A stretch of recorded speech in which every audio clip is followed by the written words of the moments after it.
Express yourself through art and show the world your heart. Express yourself through art and show the world your heart.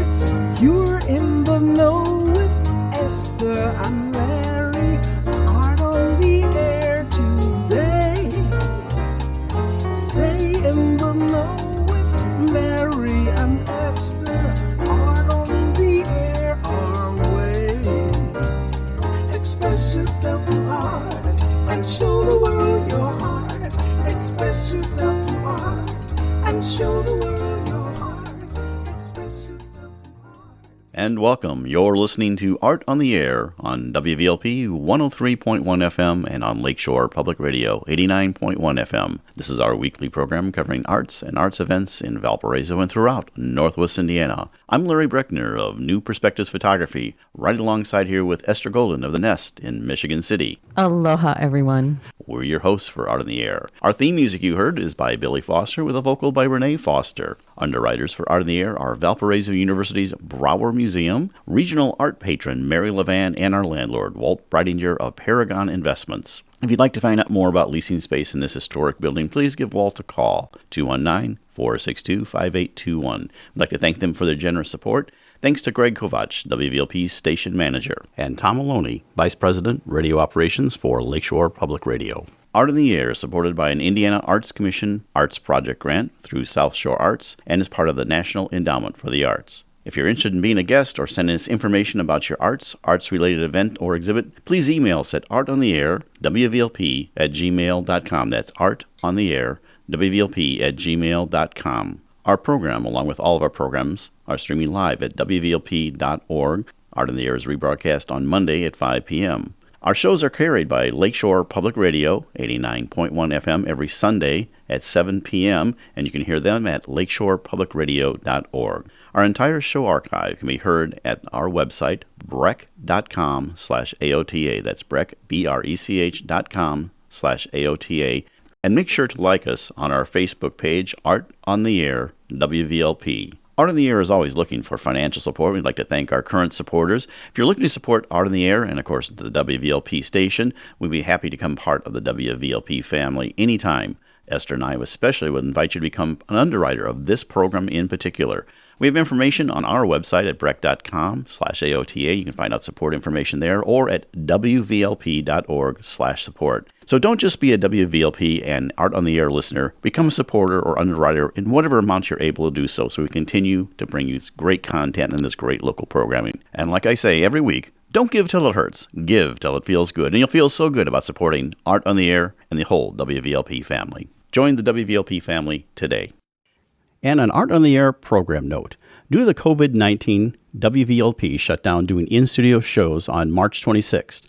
However, Art on the Air has continued to provide great content by first featuring a couple of encore episodes, and then in April, adding telephone interview capability using our home studio. We are now pre-recording all new shows, so we are able to schedule guests at their convenience, and we plan on doing pre-recorded shows in the future, even after COVID-19 issue has passed. In April, we featured 3 hour-long COVID-19 specials about the impact of the pandemic on artists, and you can still hear that on our website at brech.com/AOTA. We've also reformatted Art on the Air, replacing the reading of a list of arts events with a 6-minute spotlight segment featuring local art and music events that is also heard on Lakeshore Public Radio 3 times on Wednesdays. Our long-form interview format now usually features 2 guests and has been expanded to include national and international guests. We added Zoom interview capability in July 2020, greatly improving our guest audio. And we may even do Zoom video as an option in the future. Thank you for your continued support of Art on the Air. And a very special announcement, Art on the Air has been nominated for the 15th Annual Podcast Award in the Arts category. If you'd like to vote for Art on the Air, please go to podcastawards.com, that's podcastawards.com, to register and vote for our show. We really would appreciate your support. And this Art on the Air Spotlight is with Nelson Velazquez from Improductions, the company founded to help push to do-yourself productions in Northwest Indiana region. And it's a place for people to do that. Nelson, welcome to Art on the Air Spotlight. Thank you. Thank you for having me on. Hello. So we'd like you to just first of all tell us about the origin of Improductions and your involvement in it, and maybe a little bit about your background, and then, of course, what you're doing. Sure. Improductions LLC has been around for about 3 years in the Northwest Indiana area. We started in Crown Point, and we are a collective of actors, producers, directors that delve in the art of improvisational comedy, sketch comedy, and stand up, as well as original scripted work. So we use improv as our base for everything that we create. And we got our start actually a little bit before that through the Crown Point Community Theater that was around until 2017. And then when that went under, we went ahead and broke off and made our own collective and have been going strong ever since. So tell us a little bit about your background in improv. Yeah, so I've been improvising since 2005. I am an old school person, old school meaning more than 10 years, because it's in Chicago, it's kind of a young man's sport or young person sport. So I've been around since 2015. I started over at the Second City in Chicago, and took my level A through E classes, my very beginning, and then ended up living there for like 3.5 years, taking every class I could consume, and eventually started branching out and doing my own independent things. As part of a Latino theater company called Salsation, moved on to a musical improv group, ended up going to teaching and then touring all over the U.S., doing festivals and doing a lot of classes and a lot of workshops. And being able to do all that work had then culminated to coming back to moving here in 2011, and then using that to kind of as a springboard to being able to teach and perform here. So comedy is so important right now. I'm finding that I am completely gravitating to just watching all kinds of comedy. I'm so happy you're here. So when people take your class, because are you doing online classes? So yeah, we've moved everything that we're doing now online. So all shows, performances, classes, workshops, those are all online.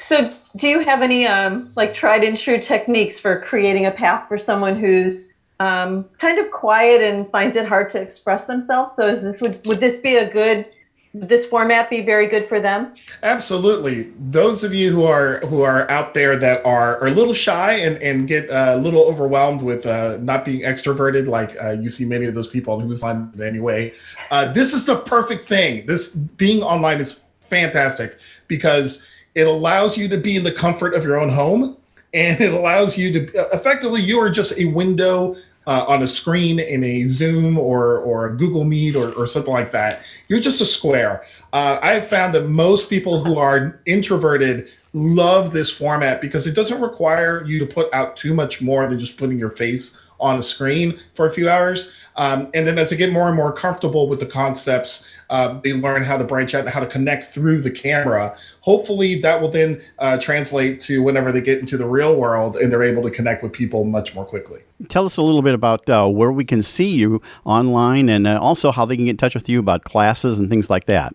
Oh, yeah, sure. You can catch a weekly show. We have a weekly show on Saturdays at 7 p.m. Central. It's called The Grid because it's named after what we see when we go on Zoom. And we broadcast that on our Facebook page, our YouTube channel, and our Twitch channel, Improductions LLC, if you just look for that. And you can watch the show. It's every week. It's about an hour long. Sometimes we have guests from all over the world joining us to play along with some of our veterans that are in the community at this point.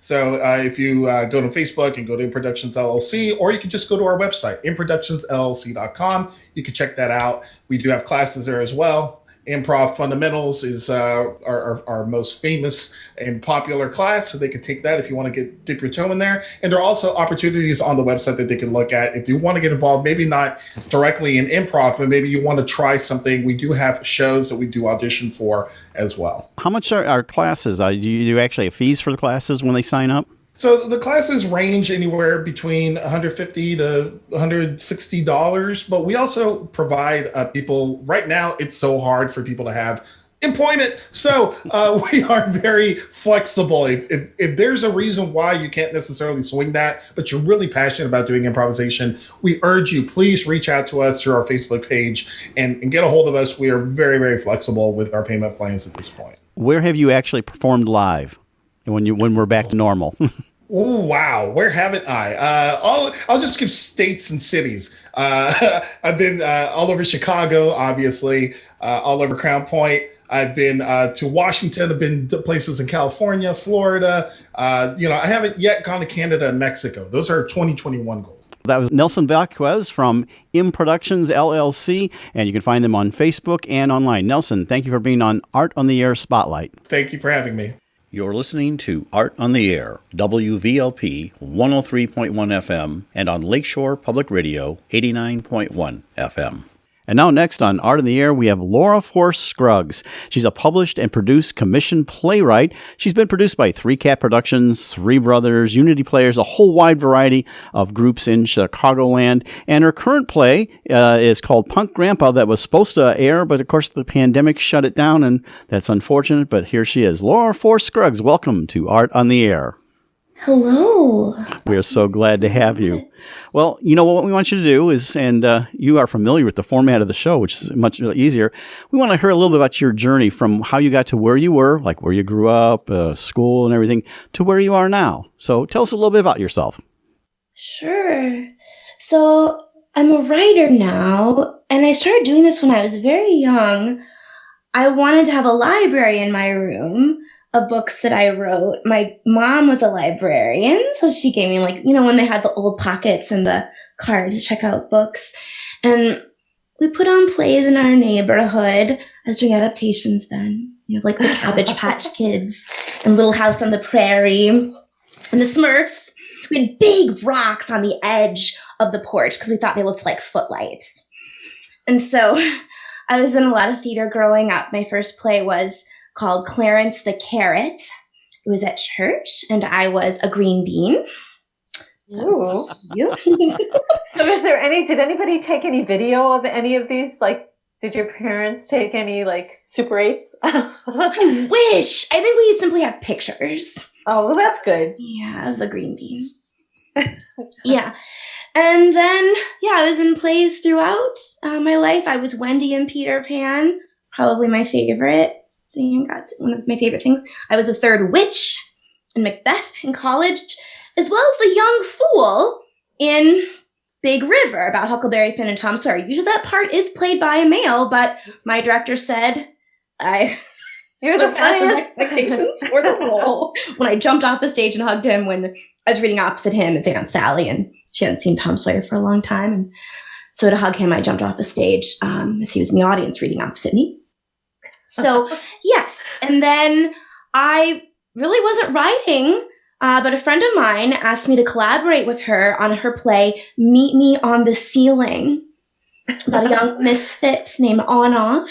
His name is a combination of two German prepositions, on and off, and AUF, and with Mrs. Swack, as in Sealed with a Kiss. She was a merry, quirky old lady who took him in and helped him to find himself, and he's being bullied, and she helps him to be himself, and with her peace pole and her fairy house and all of her magic.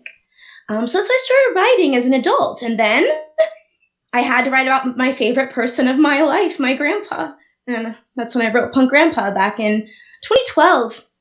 Is when I started writing it, and then performed it at the Chicago Fringe Festival in 2013 for the first time. So tell us a little bit about your education background. So you have a... Oh, yes. Okay, so I have my BS in elementary education and my junior high middle school theater endorsement, as well as an MA in communication, media, and theater. Okay, and where'd you get those from? Okay, so my BS was from Taylor University in Indiana, Upland, as high as it gets in Indiana.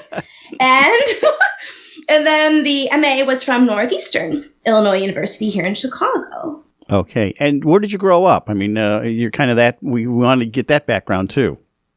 Thank you for asking. Yes. So I was born in Greenville, Illinois, where my parents met in college, where my dad proposed to my mom at a place called the Union Cemetery. They didn't even know at the time. Okay. Then at the age of 4, moved to Springfield, Illinois. And then in the middle of 5th grade, moved to Normal, Illinois. So I consider that my hometown. I lived there more than anywhere else before Chicago. And you're in Chicago now. Yes, since November of 98, when I came here and I got my first job out of college as a drama instructor with the Chicago Park District. What did you do with the Chicago Park District? So I got to teach ages ranging from 18 months up to senior citizens. It was an extremely unique opportunity. Once started out part-time, 30 hours a week, but after that, I was at 3 different parks once I turned full-time. And so I would have things like moms, pops, and tots. I would have toddler theater games, after-school kids, teen club. I directed the adults in many plays, many classics like You Can't Take It With You and It's a Wonderful Life, those kinds of things, very Capra. Okay, yes. Yeah, the Park District is really a treasure, and I don't think I'm sure now it's really publicized, but even when I was growing up, they offered the most unique programming. That was so fortunate that you got in on that. What a great experience! Yeah, and the senior citizens, they got to go to a nursing home nearby and play piano, and they'd sing-alongs and exercises and just hang out with them. I was giving piano lessons to a member there. And so when did you start making connections in the community you're in now? Like, how did you make that connection with Three Cats? I mean, how did you... what was your next step to get to where you are now? I mean, Three Cat, I heard about the solo festival, and I came to see that. And then some of my playwright friends at Chicago Dramatists, where I was a network playwright, encouraged me to apply, because Three Cat Productions in Chicago does all new work. No Oklahoma, nothing you've ever heard of. Wow. So that's how I got involved. And then since then, they have graciously, generously produced me several times. Since I did Punk Grandpa as a solo show there. And then I got to be part of their holiday show a couple times, did a couple adaptations. One by L. Frank Baum, A Kidnapped Santa Claus. And then also A Fairy Christmas. These are just like short 10-minute plays. They'll have several 10-minute plays interspersed with holiday music. And then my play Magic of Lady M was part of their New Work Festival as a reading. And I was commissioned to write by 3 brothers. And then now tell about that one's so interesting because that's all about Lady Macbeth. So that's right. Yeah. Set in the context of the American government with the idea of a woman being president.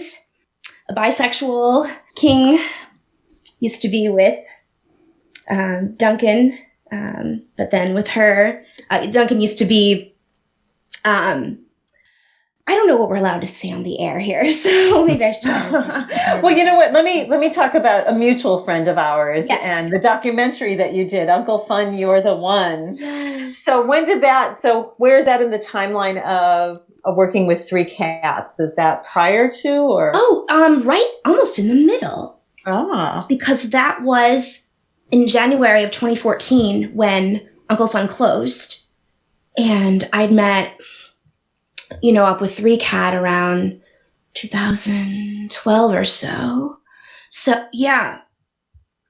He's a great. I mean, like I love Ted so much. He's just been such a big part of my life since like 1981 maybe. So yes, my hero. Yeah, the most non-judgmental people you'll ever meet. And he says, when he gets angry, it's not often, but when he does, he enjoys the visit and then says, "Hi."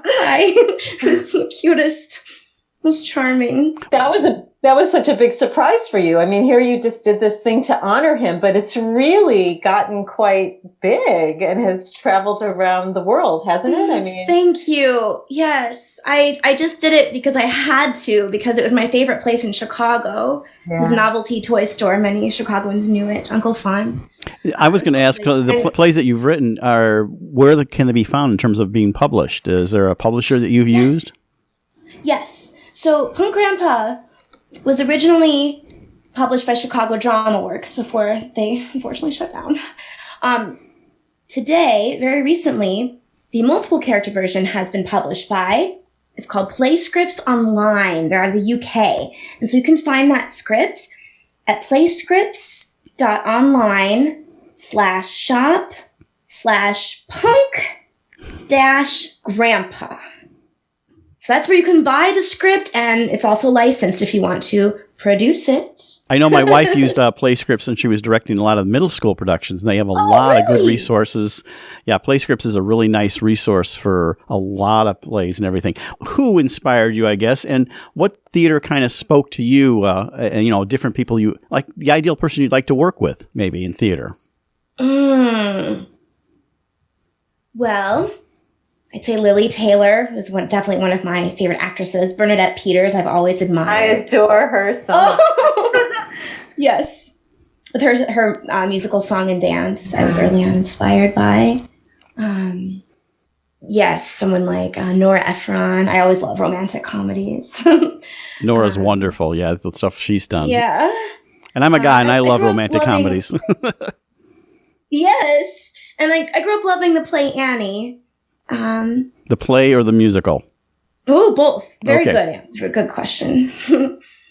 Yeah, I remember the first time they were running Annie on national tour, and the one thing I criticized about it is they kept repeating the title song throughout it, and it got to be like, oh, they revised that later, but it got to be like, okay, she's going to sing "The Sun's Going to Come Out Tomorrow" again, and I think that in the national tour they said, okay, we're going to pull it out a few more times because it's getting a little bit redundant. So, what kind of movie would you make if it was about you? Like if someone came to you and say, you know, let's make a movie about you. What kind of movie would they make? Well, I would say I would have to be a fairy during a large portion of the movie. Fairies are free to be themselves, and there are only degrees of play in their lives. Nothing is work. So I aspire to take delight in everything, as Susan Ariel Rainbow Kennedy says, another one of my heroes. Of color. Do you have a favorite musical? Oh, maybe Guys and Dolls. Definitely one of my favorites, a classic. Of course, Presently Hamilton is phenomenal.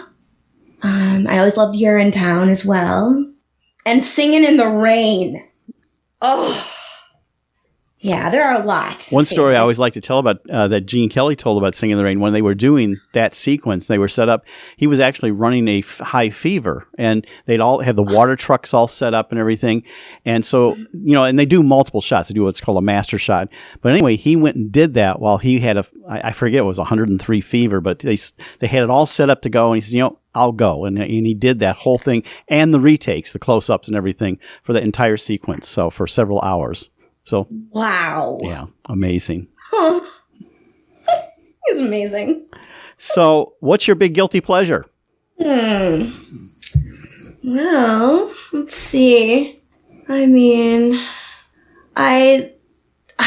guilty pleasure. Try not to take guilt in my pleasures so I can enjoy them. Well, I saw in your bio what you said is burlesque, as long as it tells a story and Hitchcock. Yes, I love a good burlesque, not just about removing clothing, but telling a story. Right. I once saw an Alfred Hitchcock birds-themed burlesque. She had a hula hoop with birds all around her. I love Michelle L'Amour. Yes, I am a big burlesque fan. Well, your traditional burlesque was not just the strip show, which it became. Right. It was the cooch dance and that everything was actually just a portion of it. It was a little bit more bawdy humor, but it was actually like a step below vaudeville in terms of its class. But it introduced a lot to the theater format and everything. So, you know, the original burlesque was a little different thing. They had 3 wheels in the United States, and you go play the wheels just like vaudeville had 2 major wheels. But they used to do bawdy humor, like, for example, the farmer's daughter. And so the farmer's daughter would go behind the thing, and then these guys would go out there, and you wouldn't see anything, but then they came out like they had just been satisfied. But that was burlesque. It was much more bawdy humor. But it became, unfortunately, that term became in the 1920s and 30s just a pure strip show and no class to it whatsoever. So, but now it's back. The original burlesque. And we've got all different shapes and sizes embraced. That's one of the things I like the best. Well, that was sort of the beginning too, though. Yeah. You know? going back to the harking to the beginning. So I've seen you in performance. So what have you done and you use your whole body and you use your costuming and everything in your performance. So what auxiliary things? I know that I've always wanted to take the circus classes in Chicago doing it's always been, I'm so excited that they offer trapeze. Have you done any of those? Any clowning classes? Any circuit classes? I did do a European clown class years ago at the Inside Out art studio. But it's been a while. But I did want to be in the, I still would love to be in the circus. It's been one of I've seen Cirque du Soleil, and I was taken to Barton and Bailey as a child. So I always loved that. It's happening right now in front of you. The elephants could topple, but they don't, and fire, eating fire, and just all of those. And sparkly tights. I mean, I always notice the costuming, but then that's what I went in, yeah. Yeah, I love this. And I noticed that with you too, because the way you express yourself with your clothing is just so beautiful. Oh, thank you. That means a lot coming from you. I know you know a lot about fashion, or always posting really unique expressions of fashion. It's quite a great art form, and it doesn't necessarily always get jumped in with the arts, but it certainly is a form of art. Mm-hmm. Well, one thing I'd like to hear about is give us the background about Punk Grandpa, obviously the inspiration. We touched on it a little bit, but tell us about that. And I guess you have an excerpt that you want to read for us from the thing, but tell us a little bit about Punk Grandpa. Yes. Hey. So I was the oldest grandkid in my family, and I was very close to my grandpa. He was my favorite person because he really didn't care what anybody thought, and he would just do whatever he wanted. He was himself, and that spoke volumes to me because I was an extremely serious child, as you'll see from my excerpt. And so he set me free to be myself and to know for the first time you don't have to follow the rules all the time. And everyone was his friend, and he could make anything fun. One thing I read in your information is he liked to communicate through spies. What's that about? Yes! It is here with hearing aids, and I'll be reading a little bit about that today in the excerpt as well. Yes! Well, why don't you go ahead and do that? Our audience would love to hear a little bit about that. So when you hear, this is Punk Grandpa, and Laura, go ahead. I'm sorry, God. I just can't do it anymore. It is 7 a.m. on a Monday before school. I'm in kindergarten. It is December of 1981, and I live in Normal, Illinois. I'm 5 3/4 years old. I'm doing my morning devotions, and I read the verse, "Pray without ceasing, for this is the will of God." King James Version. So I start making my bed. Pray without ceasing, for this is the will of God. But God, how can I pray without ceasing forever? But I have to. It's in the Bible. I look down at my precious moments bedspread that says, "Thy word have I hid in my heart, that I might not sin against thee." Exactly. I know I can do this, and with joy. Pray without ceasing. But God, how can I pray without ceasing during school? And after school, during play practice? I was a green bean in a play at church called Clarence the Carrot. And while playing over at my friend Elizabeth Rose's house tonight, there were elves that played hockey with the ice cubes in her freezer. If I were praying without ceasing, every time someone opened the freezer door, we pounded. The morning before, while waiting for church to begin, I was holding my offering money in my right hand very tightly because I was nervous that I was going to lose it. But it got really hot, so I switched it to my left hand. It was then that I realized, too late, that I broke the Bible. I had sinned because of that verse. Don't let your left hand know what your right hand is doing. I was a very serious child. I had to get all A's in school, be top quizzer in junior Bible quizzing, be early for everything, be a good steward of my time, money, and talents for missionettes, Christian Girl Scouts, obey all grown-ups, and every time I saw a swimming pool, I had to swim the entire length of it underwater, both ways. It took a lot of work. I was exhausted. I might have been serious forever and started gathering animals for the ark if it weren't for my outrageous, unforgettable, wildly inappropriate punk grandpa. When I say that my grandpa was a punk, I don't mean that he was a punk rocker. I mean that he was mischievous and that he saw every part of life as an opportunity for his amusement. And he wanted me to loosen up and be more like him. So he called all of his grandchildren grandpunks. I had recently watched the movie The Wizard of Oz for the first time. Grandpa was a real wizard to me, not just some man hiding behind a curtain, because being a punk, he wasn't afraid of anybody or anything and did whatever he wanted. This one's for you, Grandpa. I am 5 3/4 years old. I think it's going to be a magical day because I am at my grandma and grandpa Pullman's house in Mount Prospect, Illinois. I'm there with my family, my mom, dad, brother Josh, and baby sister Katie, who looks like a little Shirley Temple. My mom is a strict librarian who wakes up in the mood to vacuum at 7 a.m. on a summer morning. And my dad is a CPA who safety pins his socks together in the wash. My brother, Josh, is a 4-year-old who makes fun of everything I do, always calling me freak show. You aren't just a freak in the freak show. You are the entire freak show. I love freak shows, but my brother didn't, and him calling me freak show hurt my feelings. I was not the favorite in my family. I just did not fit in.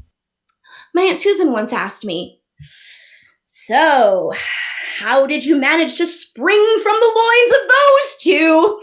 I think you are a changeling." What's a changeling? A changeling is a fairy child left in place of a stolen human child. I'm a fairy? My brother doesn't know that I'm a fairy. He wrote Laura is not allowed in the kids' bathroom on the kids' bathroom rules sign because I broke the soap a lot and no one else in the family did that. And when I brown hamburger meat, I think it starts to look like an old man's head, because of those wiggly lines in the ground beef as they start to look gray as I brown them. So I feel like I'm chopping up an old man's head as I brown every side of the hamburger meat. No one else in my family thinks this. On that Saturday morning at breakfast in my grandma and grandpa's house, I was wearing my red reindeer pajamas with the feet in them, the kind that button up only in the back, and I was worried that my big butt might come bursting out of them any second. I was worried about lots of things. Let's pray. Grandpa prayed a lot. He loved to do it for all kinds of reasons, to find something that was lost, to pray for others, and to give thanks. Thank you, Father, for the pancakes. I looked down at my grandma's sparkly snowflake tablecloth and grabbed the Mrs. Butterworth syrup when no one is looking, except for Aunt Ernest Peppermint Stick kid figurine. Don't tell anyone. Put just a drop of syrup on my pancake because I was a chubby child. I tried to spread it out over the whole pancake, but I was shredding it. I hear, and then my grandpa says into his hearing aid, "Bob Pullman here. How's the foreign situation?" "Oh, yes, FBI Agent Kevin. My granddaughter Laura is right here." Grandpa handed me his hearing aid, and I looked at it, scared, wondering what the foreign situation was and what I must have done wrong this time. I remember the night before, my brother and I were screaming at each other, fighting over who should get to hold my baby sister, Katie. And then she started to cry. And then it was my dad. He had heard everything. See, kids? Even a baby can sense sin. Did the FBI somehow find out about that? I look at my family around the breakfast table and I carefully hold my grandpa's hearing aid. I was afraid of breaking it and just everything about the situation. I look at it for a moment, take a deep breath, and hold it to my ear. Hello? Agent Kevin? This is Laura Force. How can I help you? I listened and I just hear some static. Seems strange. Freak show. You thought there was really an FBI agent? Josh, too far. I didn't do it. It was Mrs. Butterworth. Josh, you are being too hard on your sister. Grandpa was good at protecting me. So there's really no FBI agent talking to you through your hearing aid? Laura, stop it. It's not real. That was my mom. What does that have to do with anything? Well, what do you think, Laura? Grandpa wanted to know what I thought. I don't know. Maybe the fairies are playing with him today. I love not knowing for sure if something is real or not. Laura, calm down. That was my dad. I'm going to the twilight. My grandpa meant he was going to the toilet, as he always liked to play with words, and he told us everything that he was doing, so we knew exactly where he was all of the time. On his return from the twilight, it don't mean a thing if it ain't got that swing. He danced a lot. Do-wah, do-wah, do-wah. Bob, I hate scat singing, and you know that. That's my grandma. So, my grandpa stuck out his prosthetic teeth at her. He only had 3 real teeth because when he was a kid, every time his mom sent him to the dentist, he took the money and went to the movies and bought lots of candy instead. Oh, I like your new dress, Carol. I've had it for 35 years, Bob, and I wear it all the time. You have nice breasts, Carol. I covered my brother's ears. He said breast. You aren't supposed to talk about private parts. You could get punished for that. It made me so nervous that I reached for the Mrs. Butterworth bottle and started pouring the syrup on as hard and as fast as I possibly could. My plate was overflowing with syrup, spilling onto my lap and onto the floor. That'll put hair on your chest. What? That'll put hair on your chest. What does that mean? Means it'll make you a big, strong punk like me. Oh, I wanted nothing more. I think that might be a good place to pause. You're listening to Art on the Air, WVLP 103.1 FM, and on Lakeshore Public Radio 89.1 FM. Okay, that was wonderful. That was Laura Force Scruggs and Punk Grandpa. Oh my gosh, what a very personalized story. And the whole version runs about how long? 45 minutes to an hour, depending on how much dance, music people want to incorporate into the show. So where does it go now? So we go to church. You want me to do it, or I can tell you whatever you like? Yeah, go ahead. Go ahead and continue on with this. Go ahead. Yeah, just for a bit. Going to church. Let's have that real quick. All right, here we go. After breakfast, we went to my grandma and grandpa's very conservative church for a special Saturday service. Upon entering the church's narthex, their word for lobby, I heard an adult say, "The liberals are not going to heaven." I didn't know what a liberal was, but it sounded kind of delicious, like ice cream or something. I wanted to meet the liberals and tell them everything was going to be okay.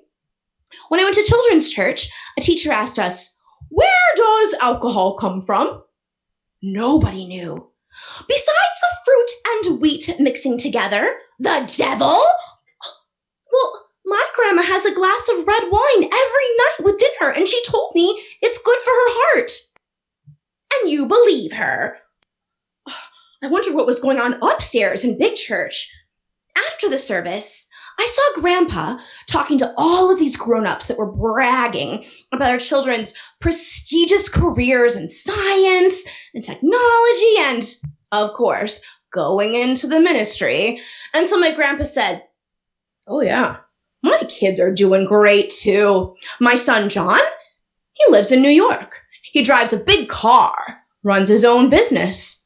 He's a pimp. And my daughter, Amy, she's doing real well too. She works for him." Immediately, the churchgoers decided it was time to go to Baker Square.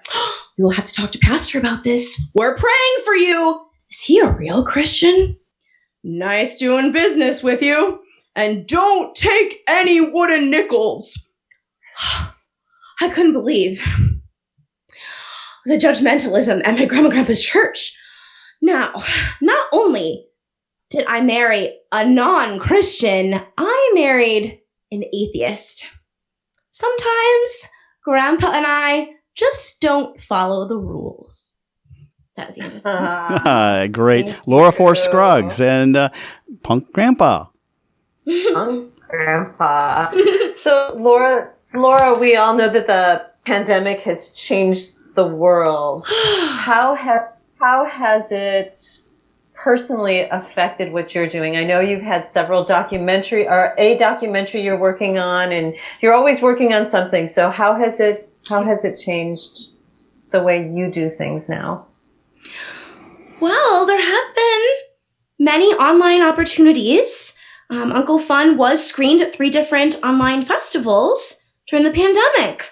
So there was Rat Fest, the Random Acts of Theater Festival here in Chicago, as well as a social distancing festival out of Canada, created especially for those who had performances scheduled or screenings scheduled and canceled due to COVID, as there was going to be a new film festival at the Logan Square Theater, the Logan Theater in Logan Square here in Chicago, and in the lounge of the theater, and it was canceled. So I applied to that, and I actually can still see it. If you Google Social Distancing Festival Canada, you can see it now.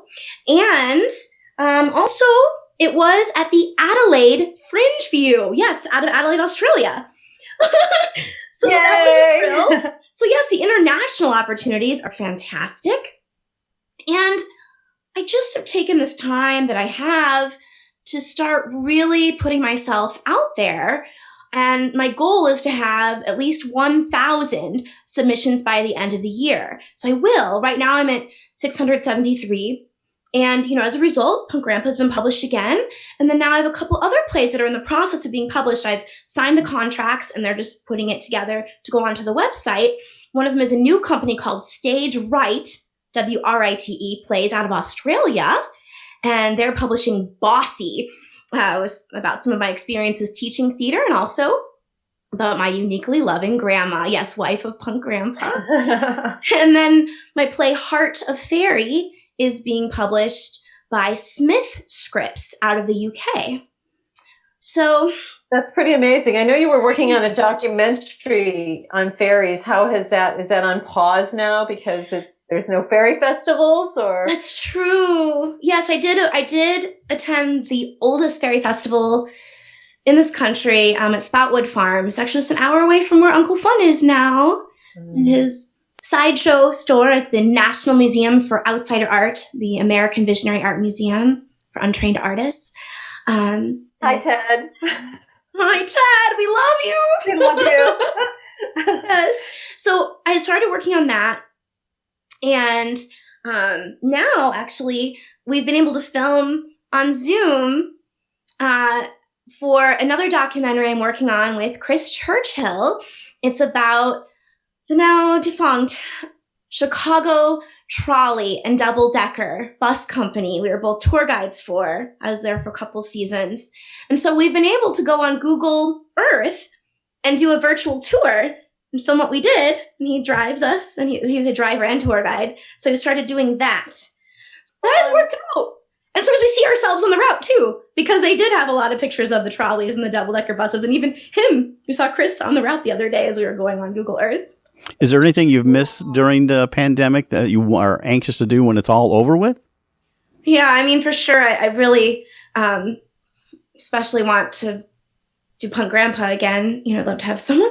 Wasn't it going to be produced in Waukegan? That I'm sure that was canceled, right? You know what? It was produced in Waukegan a couple times. So the original version was produced as part of their New Works Festival, Full Out, in 2015. And then they had me expand it into a longer version to be long enough to be a part of their season. And that was for a month in 2016.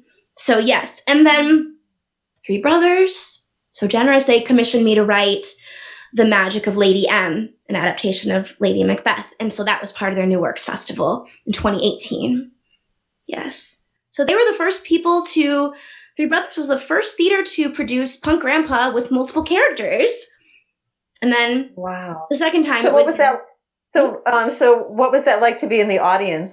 It was very surreal to see somebody else playing me for the first time. And in the second version, the expanded version, the director decided to have an older Laura and a young Laura.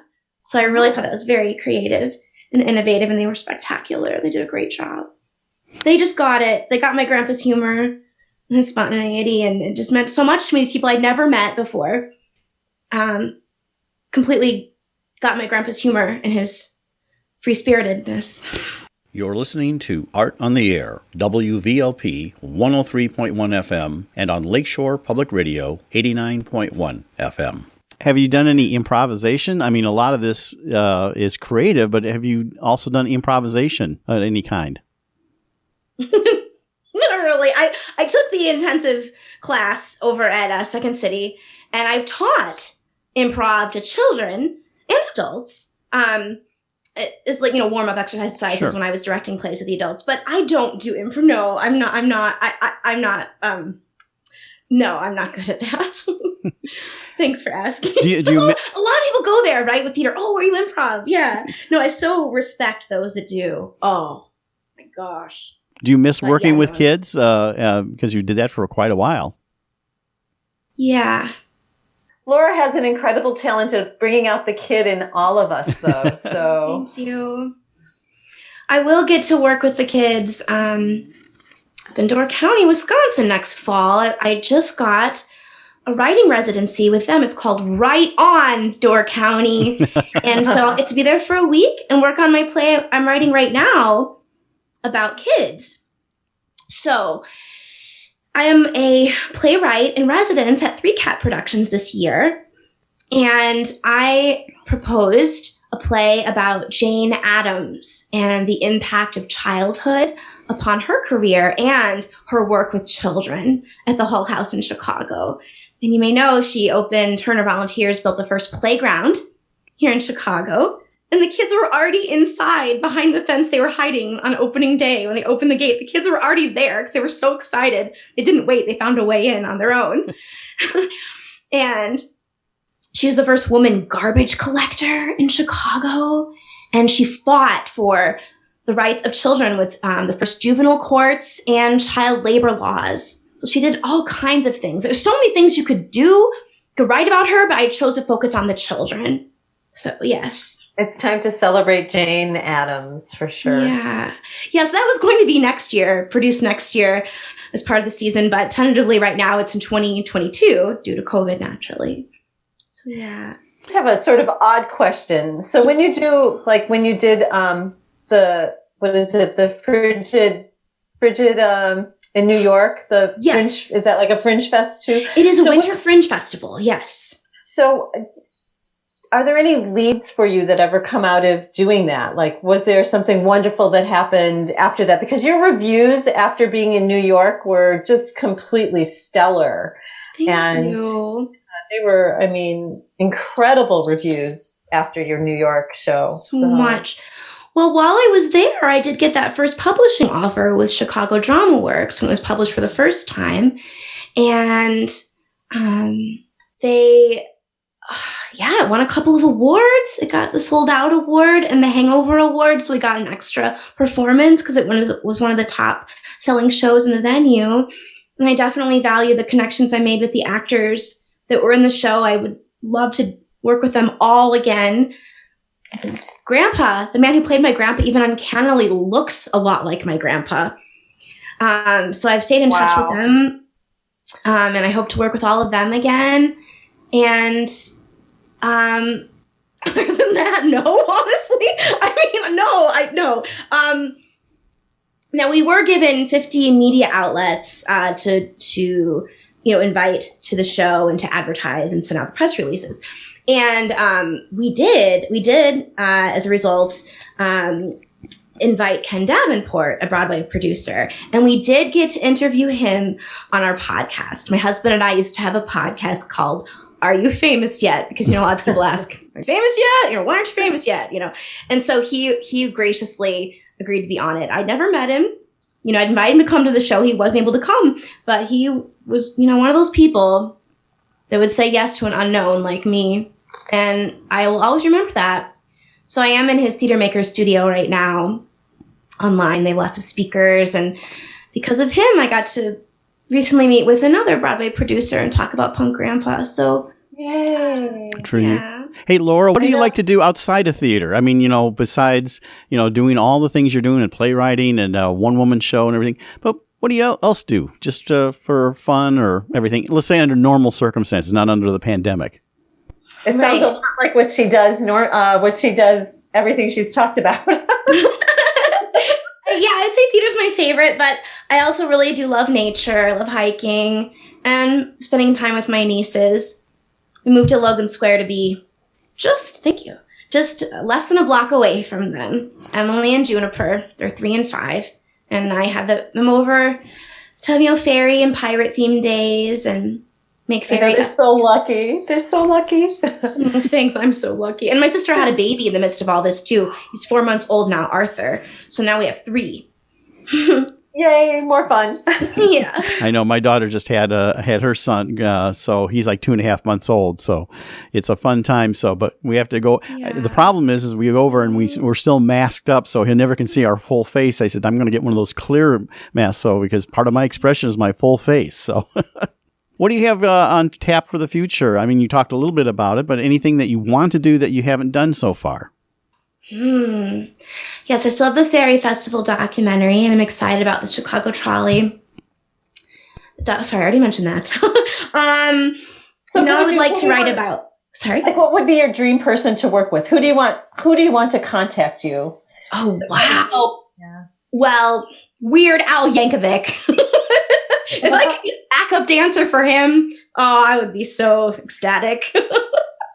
He's one of my heroes, for sure. My favorites. Okay, you hear that now. Let's make her dream come true.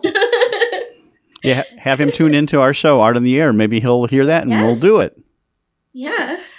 What do you miss doing with pandemic? Like going out to eat, or what are the things you're actually missing that you'd love to do, just personally, not so much professionally? Thrift shopping, definitely. It's one of my favorite things to do. Yes. That'd be the main thing, that and seeing live shows. Mm-hmm. Hey, tell us about a little bit about how to get in touch with you, your website, if you have a Facebook presence, anything like that. Thank you. Yes, my website is lauraforcescruggs.com. lauraforcescruggs.com, and then unclefunyou'retheone.com, and punkgrandpa.com. And so you can find me all those places. I am on Facebook, Laura Scruggs. Uncle Fun, You're the One on Instagram. Are you collaborating with anyone right now via Zoom? Is that still going on? With Chris Churchill working on the Trolley documentary. And I do meet with Jason Paul Smith, the artistic director of 3 Cat, once a month. We have resident playwrights for this year. We meet with him and talk. And I'm actually having a meeting with him today to talk more about Jane Addams' play. Yeah. And I do have another small group of playwrights we meet monthly or more to read each other's writings and give feedback. Yeah. So how often what is your day like then? Like, how much time does writing just come spontaneously, or do you set aside a certain amount of time to work on your projects? I aim to write every day. It doesn't always happen. I've been spending a lot of time submitting right now, to publications and residencies and awards, and for production for someday to be produced. That takes a lot of time. It's the dream. So yeah, I've been focusing on that. Laura, do you ever want to just be in a production that somebody else has scripted? Is there a dream role that you would like to play? I still want to be Annie. I know I'm too old. I knew you were going to say that. I know I'm too old, but it's still a dream. Even though I haven't been acting for a while, I just desire kind of went away. But I've been writing more. Haven't performed Punk Grandpa since 2015. But I don't know. That sounds like something like that you could make happen. Thanks. I don't know. I think it's not putting myself down, but I think it's really great to see someone else play me because they're objective and they can find more universal themes and humor. So. Well, we just got about a minute left, so tell us about anything you're looking forward to doing coming up, everything, because we just have about a minute to wrap up here. Okay. Well, I'm just excited as I'm very inspired by Jacob M. Powell, who has had 21,000 rejections, but 15 books published, 12 plays done a couple times each, and over 200 short stories published. So I'm just going to keep submitting until I die. I will never give up. Like my grandpa would say, it's always a matter of just contacting more people. That's true. You go, girl. Well, we appreciate you being on Art in the Air. That was Laura Force Scruggs, published and produced, playwright, performer herself, Punk Grandpa. You can see on her websites. Give those websites one more time real quick. LauraForceScruggs.com, UncleFunYou'reTheOne.com, and PunkGrandpa.com, and go to Play Scripts Online if you want to buy Punk Grandpa scripts and or do the show. And Weird Al, contact her. Please. And so that was Laura Force Scruggs for an Art in the Air. Thanks so much for being on Art in the Air. We really appreciate you being on this segment. Thank you so much. Thank you. And we'd like to thank our guest today for being on Art in the Air, which is heard every Friday at 11 a.m., rebroadcast Monday at 5 p.m., and Sunday at 7 p.m. on Lakeshore Public Radio 89.1 FM. Your hosts are Larry Breckner and Esther Golden. Thanks again to Greg Kovach, WVLP's station manager, and Tom Maloney, Vice President, Radio Operations for Lakeshore Public Radio. Underwriters for Art in the Air are Valparaiso University's Brower Museum and Walt Breininger of Paragon Investments. Also, Mary Levan is our art patron supporter. Art in the Air is supported by the Indiana Arts Commission Arts Project Grant and the National Endowment for the Arts. If you're interested in being a guest or send us information about your arts-related event, exhibit, please email us at artontheair.wvlp@gmail.com. That's artontheair.wvlp@gmail.com. See you right here next week, 103.1 FM and 89.1 FM, Art on the Air. Aloha, everyone. Have a splendid week. Express yourself through art and show the world your heart. Express yourself through art and show the world your heart. You're in the know with Esther and Larry. Art on the air today. Stay in the know with Larry and Esther. Art on the air our way. Express yourself through art and show the world your heart. Express yourself through art and show the world your heart. Express yourself through art and show the world your heart. Express yourself through art and show the world.